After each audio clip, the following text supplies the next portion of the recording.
মৰিয়নি ধৰি লওক যেনে ধৰণৰ উন্নতি হ'ব লাগিছিলে ধৰি লওক ঠিক তেনে ধৰণে ৰাইজে ভবা ধৰণে হোৱা নাই আৰু বৰ্তমান বিধায়কজন ধৰি লওক 25 বছৰ আছে তেওঁ গতিকে মানুহখিনিয়ে ৰাইজে কৈছে যে আমি যেনে ধৰণে বিচাৰিছিলোঁ বিভিন্ন সমস্যাৰাজি আছে এই সমস্যাৰাজিখিনি আমি তেনেকৈ ফলাফল ভালকৈ পোৱা নাই গতিকে তেওঁলোকে পৰিৱৰ্তন বিচাৰিছে আৰু সকলোৱে এইবাৰ পৰিৱৰ্তন বিচৰাৰ বাবেই আৰু বৰ্তমান গোটেইখিনি দেখি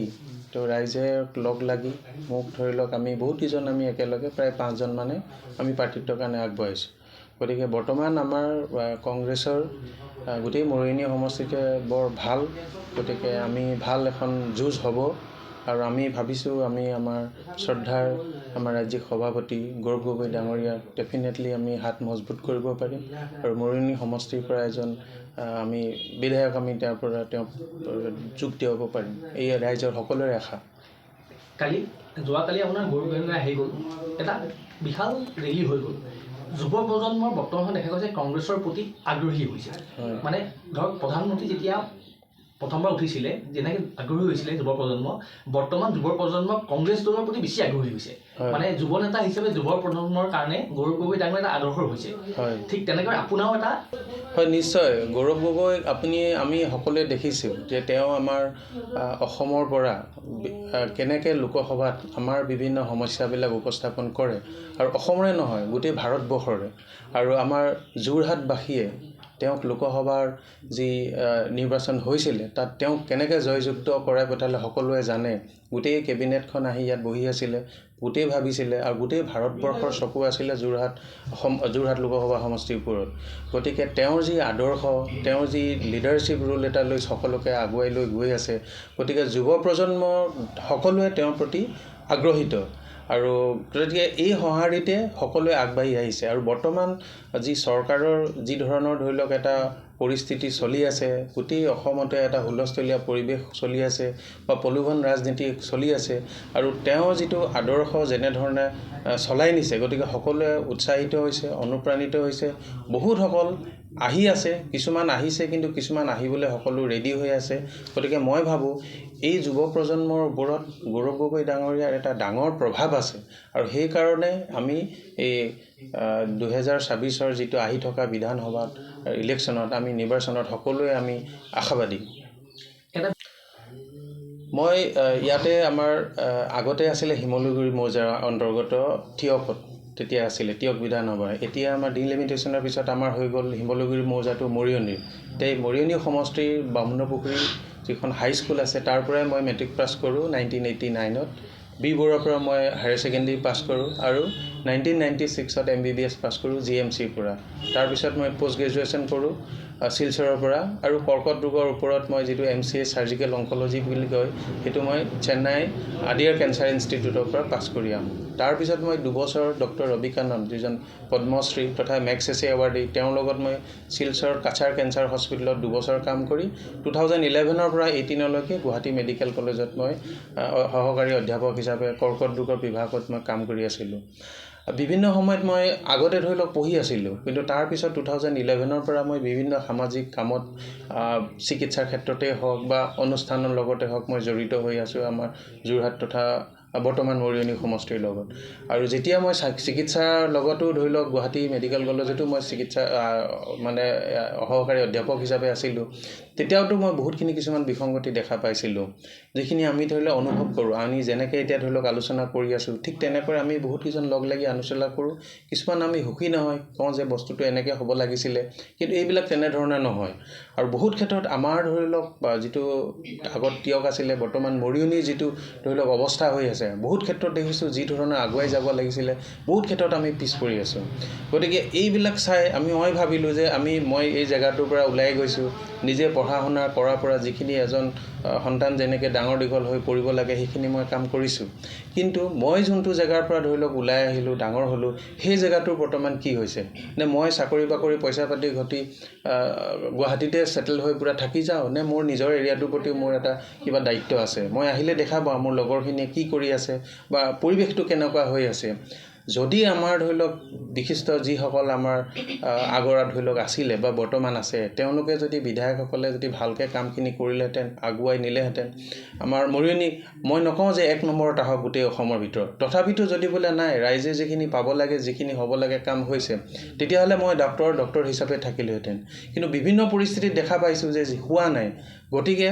সেই সকলোখিনি চিন্তা কৰি আৰু মই যিহেতু ৰাইজৰ লগত থাকোঁ আৰু ৰাইজে এইখিনি কথা অনুভৱ কৰিছে যে বৰ্তমান যিখিনি হৈ আছে যে সেইখিনি ঠিক নহয় আমাক এটা পৰিৱৰ্তন লাগে আপোনাৰো যিহেতু ইচ্ছা আছে আপুনি আহক অংশগ্ৰহণ কৰক সক্ৰিয়ভাৱে আৰু এই আমাৰ জাতীয় কংগ্ৰেছ দলৰ পৰা আপুনি প্ৰাৰ্থিত্ব আগবঢ়াওক এই সকলোখিনি কথা চালি জাৰি যিহেতু ময়ো এজন ব্যক্তিহে ৰাইজে যদি কয় মই বহুত ওপৰত যাব নোৱাৰোঁ গতিকে যদি ৰাইজে বিচাৰিছে যিহেতু মোৰো ইচ্ছা আছে গতিকে মই সেইকাৰণে আহি ৰাইজৰ লগত লগ লাগি হয় কিবা এটা যদি হয় আমি কৰিব লাগে না মই বহুত সময়ত দেখা পাইছোঁ ধৰি লওক কোনোবা এজন ব্যক্তি পঢ়া শুনা কৰি ডাঙৰ দীঘল হ'ল চাকৰি বাকৰি কৰি যেতিয়া ৰিটায়াৰমেণ্টৰ পিছত মানুহৰ তেতিয়া মনত আগৰ পৰা ইচ্ছা থাকে কিন্তু চাকৰিৰ পৰা তেওঁ এৰা নাখায় কিন্তু যেতিয়া তেওঁৰ ইচ্ছা হয় কিন্তু তেতিয়া তেওঁ কি হয় পইচা পাতিও থাকে কিন্তু গাত হয়তো শক্তি নোহোৱা হয় বা সেইখিনি ফিল বহুতৰে নোহোৱা হৈ যায় তো তেতিয়া সেইটো সময়ত আহি ধৰি লওক আমি 5 বছৰমান MLA হ'ব পাৰিব ধৰি লওক তাৰ পৰা বহুত আগুৱাই যাব বুলি বহুতে আশা কৰিব নোৱাৰে বিভিন্ন ধৰণৰ কাৰণত গতিকে সেই সকলো কথা ভাবি মই সেইকাৰণে ধৰি লওক আগবাঢ়ি এইখিনি আহি ৰাইজৰ লগত আহি মই সহযোগ কৰিছোঁ আৰু আমি এজন ষ্টুডেণ্ট হিচাপে আমি প্ৰথমতে মেডিকেল কলেজকে ধৰি লওক আমি ষ্টুডেণ্ট হ'লোঁ ষ্টুডেণ্টৰ পৰা আমি ডক্টৰ হ'লোঁ তাৰপিছত আমি তাত এজন ৰেজিষ্টাৰ হয় এছিষ্টেণ্ট প্ৰফেচাৰ হয় এছ'চিয়েট থাকে কোনোবাই ধৰি লওক হেড অফ দ্য ডিপাৰ্টমেণ্ট হ'ল কোনোবা প্ৰিন্সিপাল হ'ল কোনোবা ছুপাৰিনটেণ্ডেণ্ট হ'ল বা কোনোবা ধৰি লওক ডাইৰেক্টৰ অফ মেডিকেল এডুকেশ্যন হ'ল গতিকে তেওঁলোকে মানৱ সেৱা কৰি আছিলে কিন্তু এইটো ছিষ্টেমত তেওঁলোক হয়তো যাবই লাগিবই এজন ডক্টৰেহে গৈ ধৰি লওক প্ৰিন্সিপাল হ'ব মেডিকেল কলেজখনৰ পৰা তেওঁ তেতিয়াহ'লে প্ৰেক্টিছটো এইটো বেলেগ হৈ যায় গতিকে মানুহৰ ফেজ ৱাইজত বিভিন্ন ধৰণৰ এটা কাম থাকে শিশু হৈ থাকে ষ্টুডেণ্ট হয় দেউতাক হয় ধৰি লওক নহয় জানো ঘৰৰ ল'ৰা ছোৱালী তাৰপিছত এজন গাঁৱৰ জ্যেষ্ঠ ব্যক্তি হয় গতিকে আমাৰ প্ৰত্যেক ষ্টেপতে এটা এটা মানুহৰ দায়িত্ব থাকে ঠিক তেনেকৈ এডমিনিষ্ট্ৰেশ্যনটো চলাব লাগিবই গতিকে ডক্টৰ এজনেই প্ৰিন্সিপাল হ'ল তেওঁ তেতিয়া নিজৰ প্ৰেক্টিছটো তেওঁ বাদ দিব লাগে ডক্টৰ এজনেই ডাইৰেক্টৰ অফ মেডিকেল এডুকেশ্যন হ'ল তেওঁ তেতিয়া বাদ গতিকে জীৱনত প্ৰত্যেকটো ষ্টেপত মানুহৰ এইবিলাক আমাৰ ধৰি লওক কাম থাকেই গতিকে মই ভাবিছোঁ এইটো এটা ধৰি লওক ৰাজনীতি আমাৰ এটা দায়িত্ব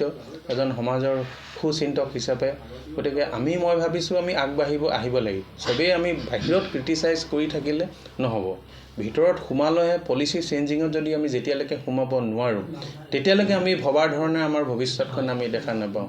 গতিকে এতিয়া বিভিন্ন সমস্যা আছে সেইবিলাক সকলোৱে জানে গতিকে মই ভাবোঁ সকলোৱে আগবাঢ়ি আহিব লাগে সহযোগ কৰিব লাগে আৰু আমি কেনেকৈ এই পৰিৱৰ্তন কৰিব পাৰি আৰু আমি সন্মানীয় আমাৰ ৰাজ্যিক সভাপতি তথা লোকসভাৰ যোৰহাটৰ সাংসদ গৌৰৱ গগৈদেৱক কেনেকৈ মুখ্যমন্ত্ৰী বনাব পাৰি সেইটো সকলোৱে সহযোগ কৰক তাৰ মোক ৰিকুৱেষ্ট থাকে মই নিৰ্দিষ্ট 3টা কথা ক'লে চিকিৎসা ক্ষেত্ৰ শিক্ষা কেন্দ্ৰ আৰু আপোনাৰ চাহ জনিত প্ৰথম স্বাস্থ্য হয় ধৰ আপুনি যিটো কথা ক'লে যে মৰিয়নিত মই মানুহখিনি ঘূৰিছোঁ তেওঁলোকে কৈছে তেওঁ ডক্টৰ নাই 2টা বজালৈকে এজন থাকে ডক্টৰ চৌধুৰী বুলি তাৰপিছত ডক্টৰ নাই ৰাতি হ'লে মানুহ ঢুকালে এখন ডেথ চাৰ্টিফিকেটো দিবলৈ মানুহ নাই বুলি কৈছে আৰু তাতে এইটো যিটো অভাৰ ব্ৰিজ হ'ব লাগে ট্ৰেইনটো সেই ট্ৰেইনটো মানে যেতিয়া ব্লক হৈ যায় মানুহ ইমাৰ্জেঞ্চিত ক্ৰছ হ'ব নোৱাৰে ৰিচেণ্টলি আপোনালোকে বহুতে প্ৰচাৰ কৰিছে যে মানুহ ইমাৰ্জেঞ্চিত যাব নোৱাৰি মৃত্যুমুখত পৰিব লগা হৈছে গতিকে মই ভাবিছোঁ এই ডক্টৰ আমাৰ অসমত ডক্টৰৰ অভাৱ নাই ডক্টৰ আছে কিন্তু আমি সেই পৰিৱেশটো বনাব লাগিব এজন ডক্টৰ থাকিব পৰাকৈ আৰু যি ধৰণৰ ধৰি লওক ডক্টৰ সুবিধাটো দিব লাগে যেনেকৈ ধৰি লওক চেলেৰি পাব লাগে সেই বস্তু আৰু বহুত ক্ষেত্ৰত আমাৰ কিছুমান এটা আপোনাৰ কথা যেনে আমাৰ ডক্টৰবিলাক কিছুমান এটা হেল্থ এ আৰু এটা হেল্থ বি থাকে হেল্থ এত কোনোবা এজন ডক্টৰ যদি জইন কৰিছে চাকৰিত তেওঁ লাগিলে স্পেচিয়েলিষ্ট হওক চাৰ্জনেই হওক বা গাইনকলজিষ্টেই হওক বা তেওঁ কোনোবা স্পেচিয়েলিষ্ট হওক তেওঁ ডেজিগনেশ্যনটো MBBS এজনৰ নিচিনা ডেজিগনেশ্যন একেই মানুহে সেইটোত হেপি নহয় তেওঁক এটা বোলে তেওঁ স্পেচিয়েলিষ্ট চাৰ্জন এটা ডেজিগনেশ্যন দিব লাগিছিলে গাইনকলজিষ্ট এজনক তেনেকুৱা ডেজিগনেশ্যন এটা দিব লাগিছিলে কিন্তু সকলোৰে একেই তেওঁ চব পেচেণ্ট চাব লাগে গতিকে এই বস্তুটো স্পেচিয়েলাইজ আমাৰ কৰিব পৰা নাই এতিয়ালৈকে কিন্তু বাহিৰত তেনেকুৱা নহয় এখন হস্পিটেল আপোনাৰ থাকক এজন গাইনকলজিষ্ট মই কৈ আহিছোঁ বাৰে এজন পেডিয়াট্ৰিচিয়ান এজন এনাস্থেটিষ্ট থাকক মানুহৰ ডেলিভাৰীটোৰ মেইন কথা হাহাকাৰ হয় নহয় জানো? বা এজন চাৰ্জন সৰু এটা এপেণ্ডিক্স যদি কলিচিষ্টেক্টমি কৰিবৰ কাৰণে মেডিকেল কলেজত লাইন লাগি থাকিব লাগে, তেতিয়াহ'লে আমাৰ চিকিৎসা সেৱাটো কি ধৰণৰ হ'ব? মেডিকেল কলেজ হ'ল কমপ্লিকেটেডৰ ওপৰত কমপ্লিকেটেড কেছ চাব লাগে, তেওঁলোকে সেইবিলাক কেয়াৰ দিবৰ কাৰণে। সৰু সুৰা কেছবিলাক কৰি থাকোঁতে ডক্টৰৰো মানে ধৰি লওক ডেভেলপ নহয়, আৰু ৰাইজৰো ধৰি লওক সেৱাটো তেনেকুৱাকৈ নহয়গৈ যিটো পাব লাগে, কাৰণ তাতে ভিৰ হৈ যায়গৈ গৈ। গতিকে মই ভাবিছোঁ এইখিনি ধৰি লওক উন্নত মানদণ্ডৰ পলিচিত আমি চেঞ্জ কৰিব লাগিব। এজন ডক্টৰ বা এজন স্পেচিয়েলিষ্ট ডাক্তৰ থাকিবৰ কাৰণে যিখিনি সুবিধা লাগে, যিটো চেলেৰি ছিষ্টেম হ'ব লাগে, সেইখিনি আমি কৰিব লাগিব। আৰু যদি সুবিধা দিয়ে এখন, তেতিয়াহ'লে মই ভাবিছোঁ আমি যিখিনি আমাৰ বৰ্তমান চিকিৎসালয় আছে তাত ডিপাৰ্টমেণ্ট ৱাইজ বনাব লাগিব। এইটো চাৰ্জিকেল ডিপাৰ্টমেণ্ট আছে, বোলে গাইনী ডিপাৰ্টমেণ্ট আছে, পেডিয়াট্ৰিক্স, যিকেইটা বেছিক ডিপাৰ্টমেণ্ট লাগে সেইকেইটা যদি আমাক CHC-বিলাকত যদি আমি আনিব নোৱাৰে, তেতিয়াহ'লে আমাৰ হেল্থ কেয়াৰটো ইম্প্ৰুভ নহয়। আৰু সুবিধা দিলে মই ভাবিছোঁ নিশ্চয় আমি ডক্টৰ পাম। আৰু তাত বিভিন্ন ধৰণৰ কণ্ডিশ্যন আছে, সেইবিলাকো আমি যদি লগাই দিওঁ, ধৰি লওক কোনোবা এটা ইনক্ৰিমেণ্ট হ'ব লাগে, বা কোনোবা এজনে PG কৰি আহিছে, এটা জেগাত কেতিয়াবা অকল ডাক্তৰজন চাৰ্জনজন থাকে, কোনো নাথাকে, এনাস্থেটিষ্ট নাই বা বেলেগ ইনফ্ৰাষ্ট্ৰাকচাৰ নাথাকে। গতিকে এই বস্তুবিলাক মানুহে ভিতৰত সোমাই ছিষ্টেমটো যদি ভালকৈ নাচায়, তেতিয়াহ'লে বাহিৰৰ পৰা অকল বিল্ডিংটো হ'লেই নহ'ব। আমাৰ হৈছে বিল্ডিংটো আছে, কিন্তু ভিতৰত বস্তুখিনি কেনেকৈ কৰিব লাগে সেইটো হোৱা নাই, মানে আন্তঃগাঁথনি আছে, ভিতৰৰ বস্তুখিনি নাই। আৰু সেইটো মানুহ কোনোবা ডেডিকেটেডলি সোমাই যদি নাচায়, তেতিয়াহ'লে এই আমি পৰিৱৰ্তনটো আনিব নোৱাৰোঁ। এতিয়া আপুনি অসমৰ চাওক, যিটো মানে এটা হেল্থ কেয়াৰ, মেটাৰ্নেল মৰ্টেলিটি, সেইবিলাক চাই যে এখন ৰাজ্যৰ কিমান বোলে হেল্থ কেয়াৰটো বোলে মাতৃ মৃত্যু সংখ্যা কিমান কম হৈছে বোলে জন্মত, বা ল'ৰা ছোৱালী জন্ম হৈ মৃত্যুৰ হাৰ কিমান কম আছে, সেইবিলাক আমাৰ বেলেগ ৰাজ্যৰ তুলনাত আমাৰ বহুত বেছি। কিন্তু কেৰালাত বহুত ভাল, তেওঁলোকৰ মডেলবিলাক আমি একচুৱেলি ফ'ল' কৰিব লাগে, কিন্তু সেই ব্যৱস্থাটো হোৱা নাই। আৰু ক'ব চেলেৰি কম আছে বা মানুহৰ এপইণ্টমেণ্ট এনেকুৱা নহয়, বিভিন্ন ধৰণৰ স্কীমত যদি পইচাবোৰ গৈ থাকে কেনেকৈ হ'ব?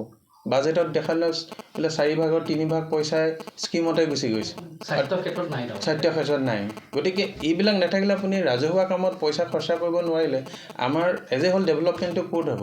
না ৰাস্তা পদূলি ইম্প্ৰুভ হ'ব, না হস্পিটেলৰ হেৰি হ'ব। তা আল্টিমেটলি কি পৰিস্থিতি হৈ আছে আমি সকলোৱে, মই এইবিলাক কথা আমি ৰাইজে বৰ্তমান চবেই গম পাইছে। সেইকাৰণে বৰ্তমান পৰিস্থিতি তথা আমাৰ লিডাৰশ্বিপ কেনেকুৱা আছে সেইবিলাক চাই কালি যিটো আপোনাৰ ৰাইজৰ সঁহাৰি, সেইবিলাকৰ চব ৰিজাল্ট। কিন্তু প্ৰলোভন ৰাজনীতিত মানুহ কেতিয়াও আপুনি ৰাখিব নোৱাৰে, কাৰণ আপোনালোকে গম পায় যে সেই লোকসভা ইলেকশ্যনতে কেনেকুৱা এটা পৰিস্থিতি হৈছে। তেতিয়াওতো দি আছিলে মানুহক, নিদিয়া নহয় জানো? তেতিয়াও দিছিলে, কিন্তু ৰাইজে কেনেকৈ বিপুল সঁহাৰি জনাইছিলে। গতিকে আমি সেই সকলোবিলাক কথা আমি লক্ষ্য কৰিব লাগিব। আৰু অসমৰ ৰাইজে কোনো দাম্ভিক মানুহক গ্ৰহণ নকৰে। আমাৰ মনোভাৱটোৱে এনেকুৱা যে আমি যাক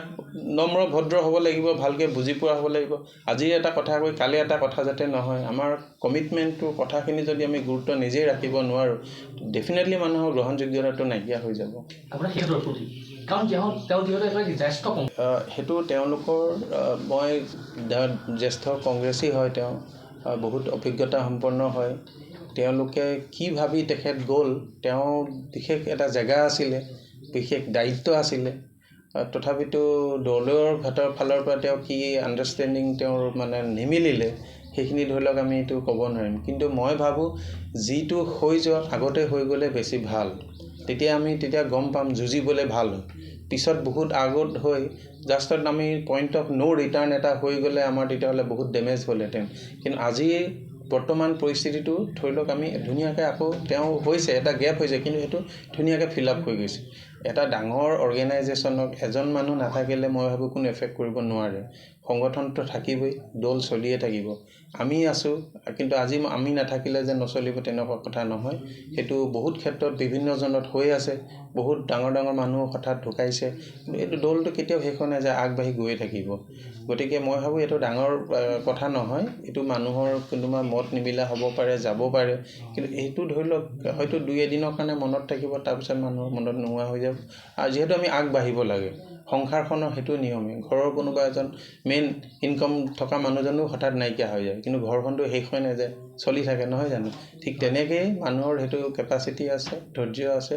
আৰু সেই এনালাইচিছ কেপাচিটিত মানুহ আগুৱাই গৈ থাকে মই ভাবিছোঁ এইটো ডাঙৰ কথা নহয় এজন মানুহৰ ডিচিপিয়াৰ হ'লে কোনো প্ৰব্লেম নহয় এফেক্ট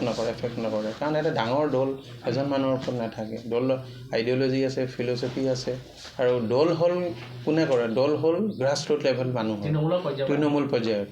পৰ্যায়ৰ মানুহে যাক স্বীকৃতি দিব যাক আগুৱাই নিব এতিয়া তেওঁৰ লগত কিমান গ'ল সেইটোৱে ডাঙৰ কথা নহয় জানো সেইটো আপুনি ৰাইজে সকলোৱে দেখিয়ে আছে বৰ্তমান বিহপুৰীয়াৰ কেনেকুৱা এটা পজিশ্যন হৈ আছে বিজেপিত গৈছে বোলে দলে বোলে বিজেপিৰ পৰাহে আহি জইন কৰিছে কংগ্ৰেছত গতিকে মই ভাবোঁ এইটো বিশেষ চিন্তাৰ কথা নহয় গতিকে ৰাইজে এইটো চিন্তা কৰিব নালাগে হয় সেইটো ৰাইজ সকলোৱে এটা সময়ত যেনেকুৱা আছিলে ধৰি লওক এতিয়া গোটেইখিনি তেনেকৈ গুঠি গ'ল এতিয়া বস্তুটো অলপ ডিফাৰেঞ্চ হৈ গৈছে আইডিঅ'লজিবিলাক ধৰি লওক ফিলচফি কথা বতৰা এইখিনিহে আমাৰ যথেষ্ট অনুপ্ৰাণিত অসমৰ ৰাইজৰ কাৰণে গৌৰৱ গগৈয়ে যিটো প্ৰতিচ্ছবি দাঙি ধৰিছে যিটো অপজিট যিটো শাসকীয় গোষ্ঠীৰ যিটো হয় সেইখিনি মানুহৰ একচেপ্টেবল দাম্ভিকতাটো অসমৰ মানুহৰ কাৰণে কাৰোৰে গ্ৰহণযোগ্যতা নহয় আৰু যিটো পৰিস্থিতি আপুনি মুখেৰে মাত মেলিব নোৱাৰা কৰি আছে কোনোবাই দেখিছেনে আপুনি কালি এজন আমাৰ কাৱৈমাৰীত এজন ব্যক্তিয়ে ৰাইজৰ খাতিৰত কথা কৈ আছিলে এই অমিত স্বৰূপৰে তেনেকুৱা ধৰণৰ আমাৰ সুনীল নহয় বা কি কয় তাইৰ নাম আছিলে আমাৰ হেৰি আছিলে পুষ্পমিলি ডাঙৰীয়া কেছ দি জেলত ভৰাই দিলে থানাত লৈ আহিলে কাৱৈমাৰীত 300 মানুহ আহিছে পিছত 300 মানুহ আহি তাৰপিছত কথা বতৰা হৈ তেওঁ মানে নিজৰ ব্যক্তিগত একো কথা নাছিলে তেওঁ ৰাইজৰ কথাহে উপস্থাপন কৰিছিল আকৌ সেইখিনি কথা খঙতে কি ধৰণৰ কেছ দিলে আমি নাজানো মুঠতে কিন্তু আকৌ গধূলি তেওঁক ৰিলিজ কৰে গতিকে আপুনি যিটো ৰাইট হয় আমি যিটো বছৰ সঠিক হ'ব লাগিব ৰাইট হয় মই কওঁ যে মোৰ ঘৰৰ মানুহ হ'লেও ভুল কৰিলে আমি সেইটো মানে ক্ষমা নহ'ব যিটো ৰাইট হয় আমি সেইটোহে কৰিব লাগিব আৰু মোৰো যদি ভুল হ'ব পাৰে মানুহ হিচাপে ভুল হ'ব পাৰে কিন্তু সেইটো আমি আঙুলিয়াই দিব লাগিব আৰু সেইটো একচেপ্টেবিলিটিটো থাকিব লাগিব যে মোৰ ভুল হৈছে হয় মোক মাফ কৰি দিব এতিয়া ৰাইট কথা এটা ক'লে যদি তেওঁক মানে ফলছ হৈ তেওঁক যদি আমি এনেকুৱা এটা যদি আমাৰ হাতত পাৱাৰ আছে কৰিব যাওঁ এই কথাখিনি মানুহে কেনেকৈ গ্ৰহণযোগ্য কৰিব পাৰে কওকচোন বাৰু গতিকে মই ভাবোঁ এইটো আমাৰ হাই টাইম হয় এইটো যদি আমি পৰিৱৰ্তন কৰিব নোৱাৰোঁ তেতিয়াহ'লে আমাৰ অৱস্থাটো আকৌ অলপ বিপদৰ ফালে গৈ থাকিব যিকোনো খবৰ আৰু বিজ্ঞাপনৰ বাবে যোগাযোগ কৰক 7896121996